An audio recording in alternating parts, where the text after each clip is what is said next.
Di tengah dunia yang penuh distraksi, overthinking, dan tekanan hidup, seringkali kita lupa bahwa ketenangan sebenarnya bisa dicapai. Asalkan kita tahu di mana harus fokus. Sebentar lagi kita akan menyimak bersama kajian filsafat yang akan disampaikan oleh Dr. Fahrudin Faiz.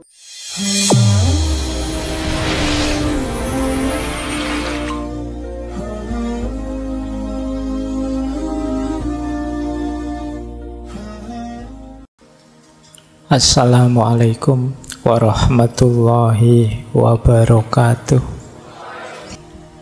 Bismillah, mari kita mulai lagi ya ngaji filsafat kita. Kalau satu-satunya alat yang kamu miliki hanya palu, maka engkau akan cenderung melihat setiap masalah sebagai paku. Itu yang saya sebut wawasan jangan sempit. Kalau wawasanmu sempit, kamu hanya melihat masalah dengan wawasanmu itu, dengan senjatamu itu. Saya sering bilang ilmu itu kan kayak senjata. Maka harus banyak dan macam-macam. Kalau senjatamu hanya satu, nanti ya kamu olah apapun dengan senjatamu itu. Karena kamu punyanya palu, kemana-mana ya alatnya palu. Mau makan pakai palu, mau mandi pakai palu, semuanya kamu anggap paku yang harus dipukul. Kenapa? Karena alat yang kamu punya hanya alat pukul. Solusinya apa? Tambah ilmu, tambah wawasan. Biar tidak hanya palu yang kamu miliki. Hidup ini senjata butuh macam-macam. Kalau pas mandi kamu butuh cedok. Kalau pas makan kamu butuh sendok. Kalau untuk motong pohon, kamu butuh kapak. Kalau kamu motong pohon pakai cedok, ya tunggulah sampai kiamat, ndak roboh-roboh. Gitu loh. Jadi ini sindiran dari Maslow. Kenapa kok banyak orang kemana-mana mukul. Dia punyanya cuma palu, tidak punya yang lain. Dan kamu sering, jangan maki-maki. Loh, dia bisanya cuma maki. Yang lain tidak bisa. Ya bisanya cuma itu. Kamu nyuruhnya sampai capek juga tidak bisa. Dia punyanya cuma palu. Jadi kemana-mana dia cuma palu. Jadi itu nasihat dari Maslow. Ada kalimat lagi yang mungkin sering kita kutip di ngaji filsafat ini. Maslow juga ngomong hal yang sama. All of life is education, and everybody is a teacher, and everybody is forever a pupil. Seluruh hayat kita adalah pendidikan, setiap orang adalah guru, dan setiap orang sekaligus juga adalah murid. Jangan ada momen hidup kita yang tidak belajar, tidak pendidikan. Jangan ada di antara kita yang tidak mau jadi guru atau tidak mau jadi murid. Kita harus siap jadi guru dan juga siap jadi murid. Dua-duanya berkaitan. Guru yang tidak mau jadi murid, itu ilmunya mandek. Murid yang tidak mau jadi guru, ilmunya tidak manfaat. Tidak ada gunanya. Dua-duanya nyambung, kamu putar terus. Kamu harus selalu anytime murid dan anytime guru. Dan jadikan setiap detik hidup kita adalah pendidikan. Kalau saya rangkum dari buku Freedom from the Known, caranya untuk bebas bagaimana secara umum, ini secara umum dulu ya, nanti kita lanjutkan detailnya. Kita harus melakukan 6 hal. Yang pertama, ini di semua tokoh pasti ada yang self-awareness, kesadaran diri, pengenalan diri. Kamu harus tahu siapa dirimu, apa tipemu, orang yang bagaimana kamu. Sehingga kamu tidak asal memasukkan segala pengetahuan dalam dirimu. Pengenalan diri ini mutlak. jadi kunci. Makanya teman-teman, jangan eman-eman waktu untuk mengenali diri kita. Mengenali diri kita itu proses yang terus-menerus, tidak ada akhirnya, karena kita juga dinamis. Dulu saya bagaimana, sekarang saya bagaimana, harus dikenali terus-menerus. Dulu sebelum punya pacar bagaimana, sekarang setelah diputus bagaimana, pasti berubah. Dulu masih SMA bagaimana, sekarang sudah kuliah bagaimana, pasti berubah. Disitulah pentingnya kita kenali diri terus-menerus. Kalau tidak percaya, kamu lihat foto lama, video lama, atau buku agenda lamamu. Coba kamu buka hari ini, kamu mesti ketawa-ketawa, kamu mesti mungkin ada malunya, ada cringe-nya, ada kok gini ya saya, kok gitu ya saya. Pasti kenapa? Sekarang kamu sudah berubah, kamu bukan yang dulu lagi. Tulisan yang kamu anggap, wah ini puisi saya indah sekali ya, begitu kamu baca sekarang, ada saya kok nulis kayak gini ya dulu. Kenapa? Kamu berubah sekarang. Itulah pentingnya kita kenali diri terus-menerus. Kalau sudah, langkah kedua adalah langkah mengenali pengkondisian-pengkondisian di sekeliling kita. Ya termasuk ngaji filsafat malam hari ini itu. Bukan berarti jangan ngaji, tapi jangan sampai kamu dikendalikan sebegitunya. Kamu harus memutuskan sendiri, kamu harus memfilter sendiri, kamu harus menata sendiri pilihan-pilihan. Ya dulu kamu kecil dikondisikan terus oleh orang tuamu, masyarakatmu, lingkunganmu. Sekarang kamu sudah dewasa, bisa memutuskan sendiri, berpikir sendiri.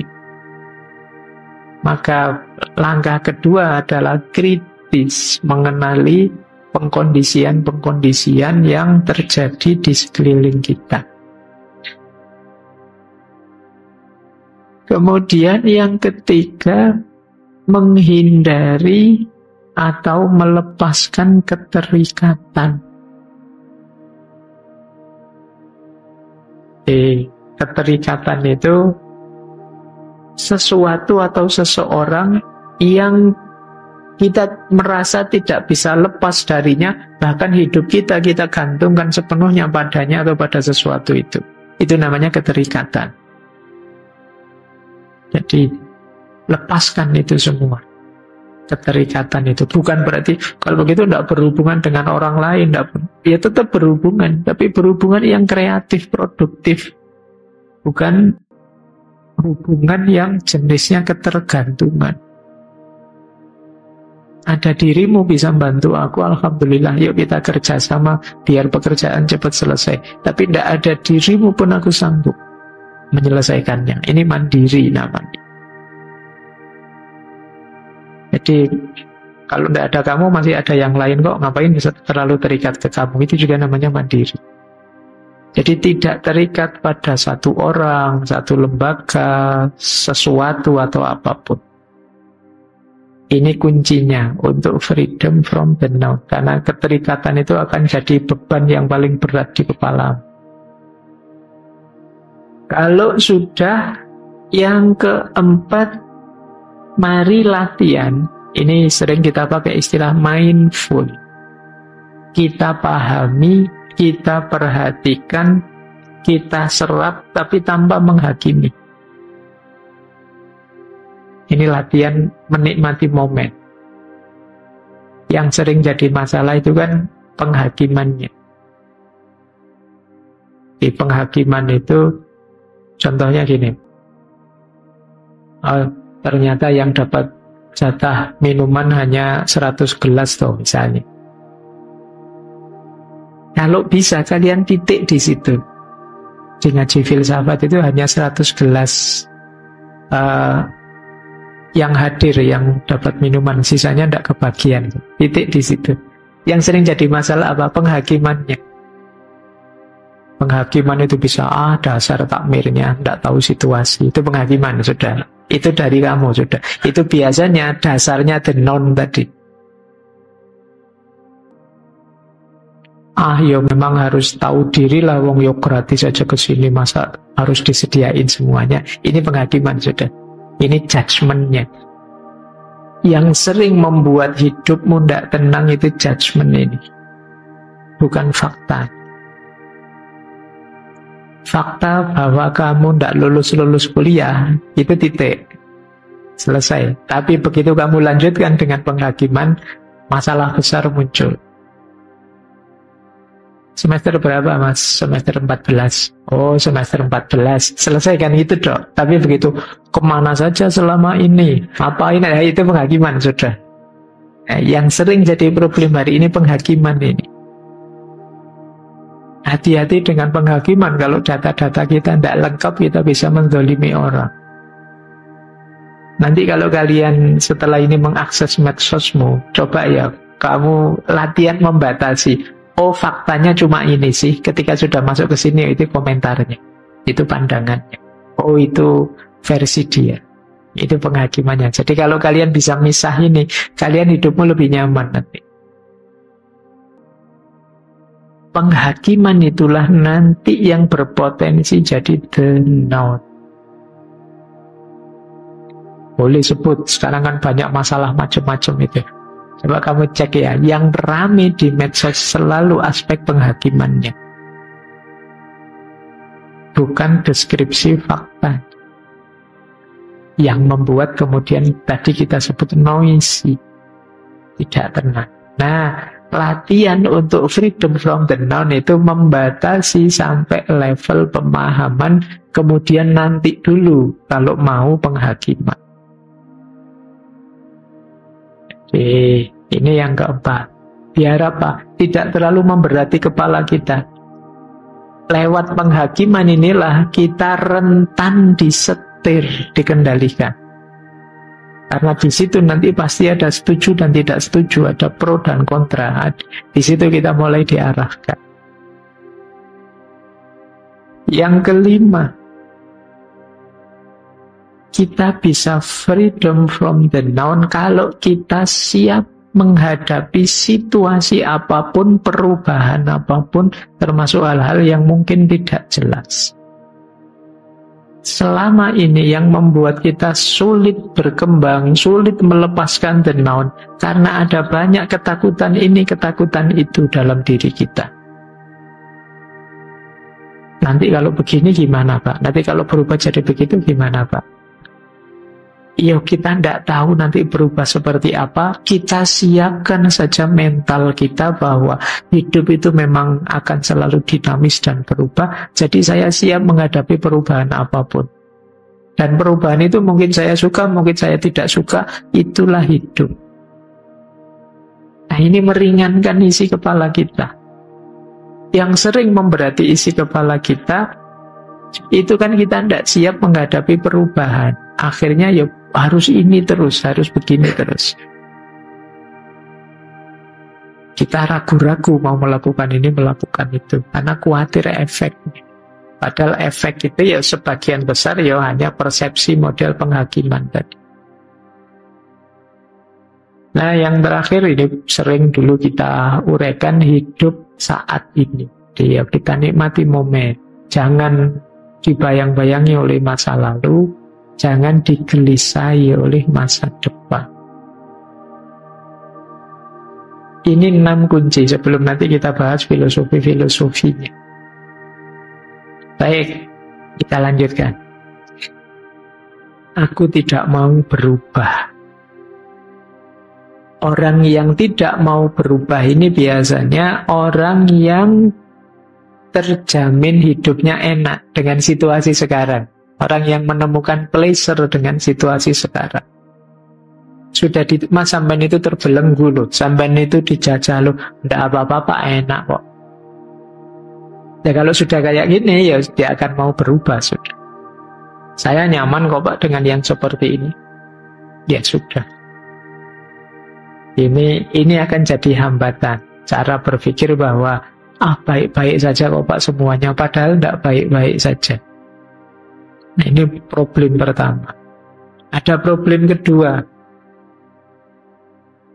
Problem kedua biasanya alasannya sulit. Iya sih Pak, memang harus pembebasan, tapi ya sulit Pak. Nggak gampang melakukan itu. Kata Krishnamurti, kalau ada orang ngomong seperti ini, sebenarnya penghalangnya adalah dirinya sendiri. Dia menghalangi dirinya untuk tercerahkan. Ini alasan kedua. Jadi alasan pertama itu alasan gini saja saya sudah enak kok Pak. Alasan kedua, sulit Pak, ngapain susah-susah. Kita sering begitu. Ada lagi yang nomor 3. Ini mungkin lebih canggih alasan. Saya tahu Pak, itu penting. Tapi gimana terus? Tuntun saya dong. Arahkan saya dong. Itu di banyak sesi macam-macam pertanyaan yang sering muncul pada saya itu, caranya bagaimana Pak? Kita tidak sadar, kita bertanya caranya bagaimana, itu sebenarnya kita sedang menjebak diri kita untuk dijajah, untuk dikuasai. Level tertinggi hubungan dengan sesama itu cinta. Terus pasti muncul pertanyaan, gimana Pak cara mencintai yang baik, yang itu cara. Terus kamu ingin saya jelaskan, terus saya jelaskan. Mencintai yang baik itu pertama begini loh, kedua begini loh, dan kamu terima terus kamu jalankan. Itu kamu tidak sadar, kamu sedang membelenggu dirimu sendiri. Ya kamu tetap harus berpikir dong, untuk konteks hidupku seperti ini Pak, mencintai yang ideal itu. Situasi saya karena seperti ini. Tapi banyak orang memasrahkan dirinya untuk dibelenggu. Iya Pak, saya tahu itu penting. Terus apa yang harus saya lakukan? Nah, ini kamu sedang menyerahkan dirimu untuk dijajah. Makanya Krishnamurti bilang, bila aku cukup tolol untuk memberikanmu sebuah sistem, dan bila engkau cukup tolol untuk menganutnya, maka yang akan engkau lakukan hanyalah meniru, mencontoh, menyesuaikan diri, menerima. Dan bila engkau berbuat demikian, engkau telah menanamkan otoritas orang lain dalam dirimu, sehingga terjadi pertentangan antara engkau dan otoritas itu. Ini kita selama ini banyak bermain di sini. Ada yang tidak mau berubah karena sudah nyaman. Ada yang alasannya sukar. Ada yang pasif. Pasrah saja, ingin dituntun saja. Menyerahkan dirinya untuk dijajah. Inilah penghalang dari freedom from the diri kita. Wong ini perjuangan memang melawan diri kita. Jangan dikira kenyamanan itu, kalau yang pertama itu adalah simbol baik-baik saja. Karena nyaman tidak nyaman itu kalau manusia ya tergantung dinamika dirinya, kemudian pembiasaan yang dia lakukan. Orang yang biasa nyopet, ya nyopet itu ya nyaman-nyaman saja bagi dia. Orang yang biasa korupsi, dengan korupsi dia nyaman-nyaman saja, toh ya hidupnya enak. Jadi kalau sekedar nyaman, koruptor-koruptor yang belum tertangkap itu sekarang hidupnya nyaman sekali, enak. Dia tidak akan mau berubah. Maka kenyamanan tidak bisa jadi standar bahwa hidup kita sedang baik-baik saja. Baik, kita lanjutkan. Ada quotes yang menarik dari beliau, be a light unto oneself. Jadilah cahaya untuk dirimu pertama-tama. Jadi kita selama ini kan pahamnya cahaya itu menerangi sekeliling, tapi jadilah dirimu cahaya untuk dirimu. Karena kalau dirimu sendiri tidak bercahaya, bagaimana kamu bisa mencahayai sekelilingmu? Kalau kamu tidak beres, gimana bisa membereskan orang lain? Membereskan masyarakatmu, lingkunganmu, budayamu. Untuk bisa kamu sendiri bercahaya, kan tidak mungkin dengan cara mengambil cahayanya orang lain. Kamu sendiri yang harus berpikir, kamu sendiri yang harus merenung, kamu sendiri yang harus melihat apa yang bisa diberikan ke masyarakat di sekelilingmu. Apa maksudnya be a light unto oneself itu, jadi cahaya untuk dirimu itu?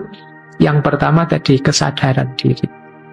Paham siapa aku, apa kelebihan, apa kekuranganku, sehingga kita bisa mengelola diri kita secara lebih optimal. Yang kedua, mandiri dalam pengetahuan. Iya, kita membaca sana-sini, kita belajar tokoh ini, tokoh itu. Tapi pada akhirnya kita sendiri yang memutuskan versi inilah yang saya anggap paling kuat, paling relevan, paling cocok, paling benar. Bahkan bisa gabung-gabung dari tokoh ini sedikit, tokoh itu sedikit, tidak masalah. Kita mandiri berpikirnya. Ada pertanyaan yang sulit saya jawab itu kalau ada yang tanya, Pak, dari sekian banyak filosof yang paling disukai Pak Faiz yang mana? Itu pertanyaan saya jawabnya susah, karena saya tidak bermodel terus mengidolakan satu tokoh terus segala yang dari tokoh itu saya ambil. Saya sering modelnya agak eklektik. Oh, kalau dari tokoh ini saya suka ininya, kalau dari tokoh itu saya suka itunya. Saya lebih begitu. Jadi tidak ada satu filosof yang saya idealkan sedemikian rupa terus mati-matian saya memfollow dia, tidak begitu.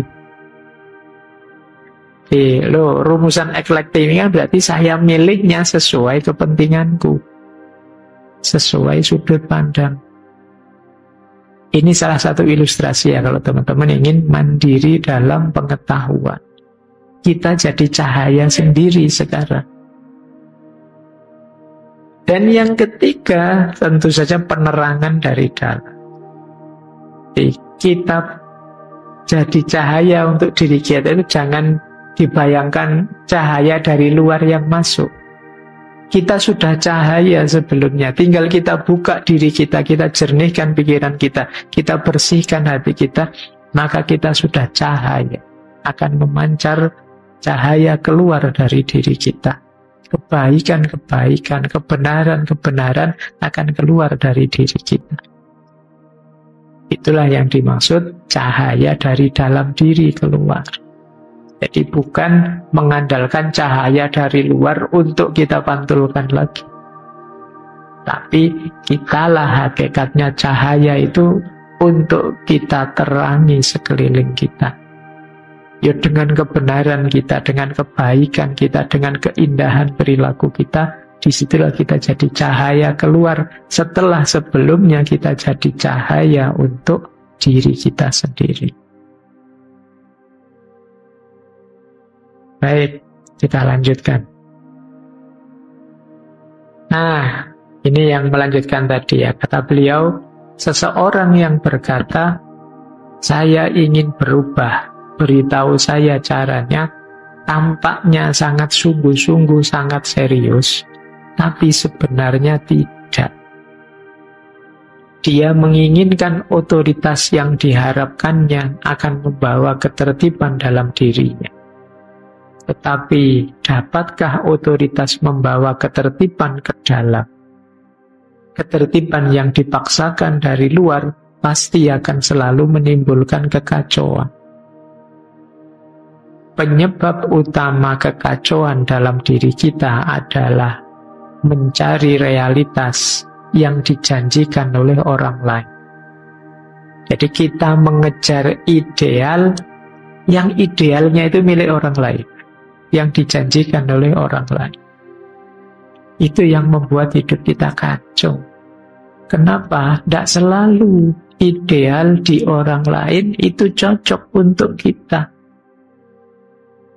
Orang lain ini pekerja keras, tiap hari dia kerja mulai pagi sampai sore, maka dia mengidealkan hidup plus istirahat. Bagi dia enaknya hidup itu ya sekali-sekali ada istirahatnya. Terus kita dengar idealismenya, wah berarti hidup itu harus istirahat ya. Terus kamu ambil ideologi itu, padahal kamu selama ini hanya rebahan saja. Kamu ndak ngapa-ngapain tiap hari, ya kelesetan, lesehan, ndak ngapa-ngapain. Lo kamu ambil ideologi istirahat tadi, tambah kacau hidupmu. Gitu loh. Ideal di dia ndak selalu ideal di kita. Dalam hal apapun. Makanya kata beliau, ya perbuatan yang mengacaukan diri kita itu kita menggunakan ideal untuk orang lain, kita pakai untuk hidup kita. Kita tidak mau membaca dulu aku ini sedang apa, dalam posisi apa, untuk situasi apa. Tidak selalu yang bagus untuk orang lain itu bagus untuk kita. Nah, kita kan sering begitu, nonton artis, bagus ya pakai baju begitu, besok kamu cari-cari beli baju begitu. Begitu dipakai, kok kebalikannya, kelihatannya jadi tidak sama. Kalau dipakai artisnya kok bagus, saya yang pakai kok kacau malah jadi. Ya karena dia beda dengan diri. Baik, saya punya teman itu yang zaman mahasiswa, dia ingin sekali punya brewokan, punya jenggot banyak itu. Nah, satu ketika dia beli obat itu, begitu tebal sekali brewokannya, dia malah takut sendiri. Ternyata tidak sama ya, saya lihat di film-film Jiano itu bagus ya, kok saya yang pakai tidak bagus ya. Ya kamu belum mengukur dirimu sendiri dulu sebelum menerapkan yang dipakai orang lain. Jadi memang beda kita dan dia. Itulah yang selama ini sering kita lakukan. Itu masih mending orangnya sadar tidak cocok. Kadang-kadang kita itu ikut orang lain, sudah tidak cocok, tapi kita tidak sadar. Yo kayak beli baju versi artis tadi, kita tidak sadar itu tidak cocok ke kita. Pokoknya kita kemana-mana pakai bajunya artis tadi. Orang pada cekikian ketawa, kita merasa orang-orang mesti pingin baju kayak gini itu. Itu lebih tragis lagi. Baik, inilah yang digelisahkan oleh Krishnamurti. Jadi selama ini hidup kita itu hanya memulung pikiran-pikirannya orang, tanpa kita berpikir sendiri, tanpa kita kritis dan lain sebagainya. Baik, kita lanjutkan. Ini tanda-tanda cinta. Kalian merasakan ini pada apa atau pada siapa, berarti itu cinta. Yang pertama apa? Kalau kita cinta pada seseorang, kita senang kalau sedang bersama. Bahkan nyari waktu untuk bisa bersama. Kemungkinan kita jatuh cinta. Kok rajin sekali sekarang ngaji filsafat. Ingin ketemu dia. Nah, itu kan ada momen bersama, tidak akan dilewatkan. Meskipun dijemput temennya mau kemana lebih asik dibandingkan ngaji, tidak. Aku ke masjid saja ngaji. Kenapa? Ada yang disenangi di sini. Nanti begitu nyampe sini lihat motornya, motornya sudah ada, mesti ada di dalam ini. Seneng. Nah, kalau kamu cinta pada Rasulullah juga begitu harusnya. Seneng kalau bareng-bareng berdua. Ya entah dalam momen apa kita dekat dengan beliau, saat kita melakukan kebaikan, saat kita bersolawat, saat kita apapun. Mungkin membaca sirahnya, membaca riwayat hidup beliau, dan lain sebagainya.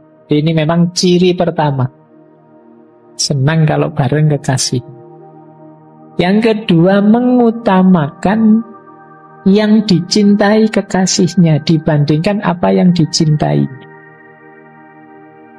Jadi sebenarnya sih saya pinginnya malam ini tidur sampai subuh. Tapi kekasihku senang kalau aku itu bangun sepertiga malam terakhir. Ya sudah, aku tak bangun. Ini tanda-tanda kalian sudah cinta sama Rasulullah. Sebenarnya mulutku sudah gatel, pengen misuh-misuh dia. Dia ini jengkeli sekali. Tapi yang aku cintai itu tidak suka kalau ada orang ngomong jelek, ngomong menyakiti yang lain. Ya sudahlah, aku mengikuti yang aku cintai. Nah, ini namanya dalam hatimu sudah ada cinta. Kalau tidak, ya berarti belum. Meskipun mulutmu bilang cinta, kalau situasi ini belum lahir, berarti memang belum. Yang ketiga, selalu ingat. Terbayang-bayang terus. Kalau ini yo otomatis kan, kalau orang cinta itu yang di kepalanya, di mulutnya, di hatinya hanya yang dicinta. Kalau cinta pada Rasulullah, ya mungkin isi pikiranmu, isi hatimu, mulutmu serba Muhammad. Penuh dengan menyebut namanya. Atau kalau disebut namanya, hatimu tergetar. Boleh nanti kalau tiba-tiba kamu lagi asik gini, tiba-tiba ada yang menyebut nama mantanmu misalnya. Itu kan kamu tergetar hatimu. Kenapa? Masih ada rasa cinta. Bahkan kamu sendiri kadang mungkin manggil-manggil namanya dalam sepi, diam. Ya kan? Diam-diam kamu sebut namanya. Kok ya kamu tega ninggal aku misalnya. Nah, kenapa? Di hatimu ada rasa. Nah, kalau rasa itu juga ada pada Rasulullah, getaran itu harusnya juga ada. Kalau ada orang menyebut namanya, otomatis kamu tergetar menyambut. Makanya kalau ada orang membaca nama beliau kan kita sambut dengan sholawat. Cuma mungkin selama ini kita masih formalitas, jadi kadang-kadang lupa. Tapi orang yang mencintai beneran tidak akan melupakan momen itu ketika nama kekasihnya disebut. Nah, ini ciri yang ketiga. Ciri keempat, ketika kita sudah mencintai adalah tidak menyesal kalau ada yang hilang karena yang kita cintai. Yang hilang itu yang kita korbankan. Apakah itu waktu, apakah tenaga, ataukah biaya, ndak eman. Kayak tadi loh, meskipun ndak punya uang, diminta neraktir pun dibela-belain, diutangkan kemana-mana. Dan ndak merasa rugi, ndak merasa kehilangan. Waktu yang harusnya enak buat medsosan, buat HP-nan, kita korbankan sedikit demi yang kita cintai, untuk sholawatan, untuk ngaji, untuk apapun. Dan kita ndak merasa, aduh ini waktunya drama Korea jam segini malah nggak selesai-selesai ini sholawatannya misalnya. Bok ya ndang cepet selesai, ndang keluar makanannya, ndang bubar kita misalnya. Kalau mikirmu gitu ya memang belum cinta. Kamu masih mengkalkulasi untung rugi yang kamu dapatkan. Wah, kalau saya baca sholawat sekian kali, itu lumayan loh, nanti keinginan kita terpenuhi. Yang kita cintai mesti kelepek-kelepek ini misalnya. Kamu masih kalkulasi-kalkulasi semacam itu, sebenarnya belum. Cinta yang sejati tidak pingin dibales apapun. Hanya memberi saja pada yang kita cintai. Kayak kalian tadi loh, untuk yang kalian cintai kan memberi sesuatu kan tidak eman dan tidak dibales. Kalau malah nunggu balesan malah jadi lucu. Tidak kok. Yang penting Rasulullah ridho, sayang padaku. Aku sayang juga padanya. Nah, tidak ingin apa-apa sudah setelah itu. Kemudian menikmati ketaatan. Tidak berat dan juga tidak keberatan. Disuruh apapun, mendapat tanggung jawab apapun, tidak berat. Kemudian takut jauh dan ditinggalkan. Tidak ingin berpisah. Ingin bareng terus. Kok ngaku cinta tapi kamu mau jauh-jauh sana, jangan deket-deket terus, malu aku kalau ada kamu. Itu kemungkinan masih belum cinta. Tapi masih ada kalkulasi-kalkulasi untung rugi. Oh, kalau deket-deket kamu nanti orang-orang tahu aku punya pacar, aku tidak laku lagi nanti misalnya. Berarti ya belum cinta. Itu masih ada kalkulasi-kalkulasi. Orang yang sudah mencintai itu justru ingin bersama terus, tidak ingin berpisah. Termasuk dengan Rasulullah. Dan kalian tidak usah pakai alasan, saya cinta kok Pak sama Rasulullah, tapi LDRan. Jadi Jarang ingat, masalahnya jauh. Ya kalau untuk manusia bisa LDR, kalau Rasulullah kan enggak. Bisa kamu hadirkan setiap waktu di hati. Baik, lanjut. Tidak butuh pujian, tidak peduli cacian. Dipuji orang, wah kamu hebat sekali, sholawatannya enak sekali. Ya biasa, enggak masalah, alhamdulillah. Tidak dipuji pun tidak masalah juga. Bukan itu fokusnya. Fokusnya apa? Cinta kita pada Rasulullah. Dicaci orang juga tidak masalah. Wah ini baru tobat ini mesti ya, kok banyak sholawatan ini, anak soleh baru ini, berarti baru hijrah ini mesti. Oh diikut, wis terserah lah orang anggap apa. Yang penting aku ingin menghidupkan cintaku pada Rasulullah. Jadi tidak peduli pujian juga cacian. Dipuji tidak jadi sombong, dicaci tidak jadi hancur, karena itu tidak jadi fokusnya. Kalau tidak jadi fokus kita, ya tidak dipikir. Tidak dipikir itu tidak dipermasalahkan. Terserah kamu mau puji atau mau. Wong itu bukan fokus saya. Fokus saya hanya cintanya Rasulullah saja. Dan tidak pamer. Meskipun kelihatan. Orang jatuh cinta itu kan tidak ingin menunjukkan ke yang lain, ini loh aku sangat cinta, tidak. Meskipun ekspresi kecintaannya kelihatan. Kadang-kadang dia sendiri tidak sadar. Wah, kamu sekarang rajin sekali nih antar jemput. Mesti sedang panas-panasnya ini misalnya. Loh, kita sendiri yang mencintai malah tidak sadar. Ya orang lihat, tapi kita kan tidak sengaja pamer. Kadang-kadang kalau pas berdua misalnya lagi ngapain, kita bantu apa, makanannya kita suapkan, atau kita enggak ngerti bahwa itu dilihat orang banyak. Loh, kamu jangan demonstratif, kamu enggak fokus ke situ, enggak ingin pamer. Ya mestinya memang kelihatan.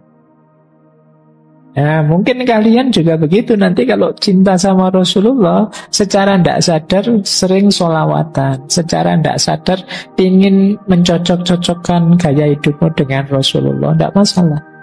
Mungkin dipuji orang, mungkin juga dicaci, tapi fokusnya tidak ke situ. Dan tidak ingin pamer. Biar saja orang melihat, biar saja orang komentar. Menurutku yang baik begini, sesuai dengan tuntunannya Rasulullah. Ya tentu saja pemahamannya masing-masing orang beda tentang tuntunannya Rasulullah. Itu manusia itu memang, saya bilang tadi, makhluk makna. Jadi ada yang mengutamakan sunnah yang ini, ada yang mengutamakan sunnah yang itu. Ada yang mengutamakan saya akhlaknya Pak. Oh kalau saya kostumnya Pak. Kalau saya pokoknya malam Jumat itu sunnah Pak. Kalau saya macam-macam kan orang menerjemahkan sunnahnya Nabi. Tapi semangat mengikuti sunnah yang lahir dari cinta, itu cirinya ini tadi. Tidak ingin dipuji, tidak peduli dicela, tidak ingin pamer, dan lain sebagainya. Jadi ini tanda-tandanya cinta.